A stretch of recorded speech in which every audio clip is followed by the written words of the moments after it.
दो भाई थे, आपस में बहुत प्यार था। दोनों के खेत अलग अलग थे। बड़ा भाई शादीशुदा था लेकिन छोटा अकेला। एक बार खेत में फसल अच्छी हुई, अनाज भी बहुत हुआ।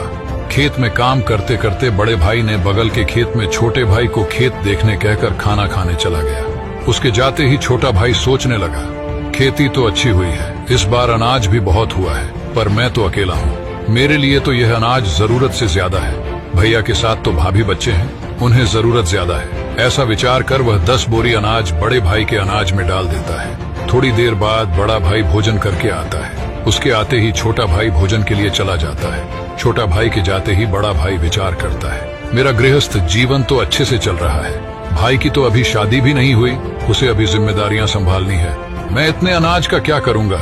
ऐसा विचार कर उसने 10 बोरी अनाज छोटे भाई के खेत में डाल दिया। दोनों भाइयों के मन में हर्ष था। अनाज उतना का उतना ही था, पर हर्ष, स्नेह और वात्सल्य बड़ा हुआ था। सोच अच्छी रखेंगे तो प्रेम अपने आप बढ़ेगा। अगर ऐसा प्रेम भाई भाई में हुआ तो दुनिया की कोई भी ताकत आपके परिवार को तोड़ नहीं सकती। ऐसी ही पोस्ट के लिए हमारे पेज को फॉलो जरूर करें। इस कहानी को सुनकर आपकी आंखों में आंसू आ जाएंगे। एक दिन ठेले में भार अधिक होने के कारण रामू उसे ठीक से संभाल नहीं पाया और तेज गति से आती ट्रक से टकरा गया।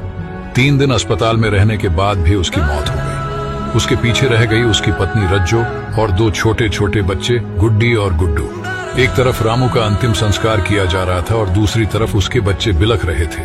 उन्होंने कई दिनों से पेट भर खाना नहीं खाया था और आज तो मुंह में एक निवाला भी नहीं गया था।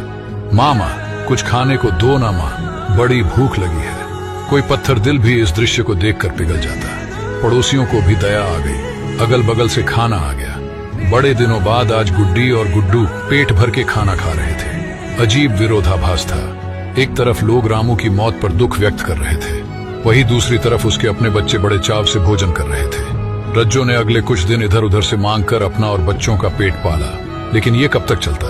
लोगों ने मदद करना बंद कर दिया। रज्जो पागलों की तरह काम खोजने लगी, लेकिन तमाम कोशिशों के बावजूद भी किसी ने उसे काम नहीं दिया।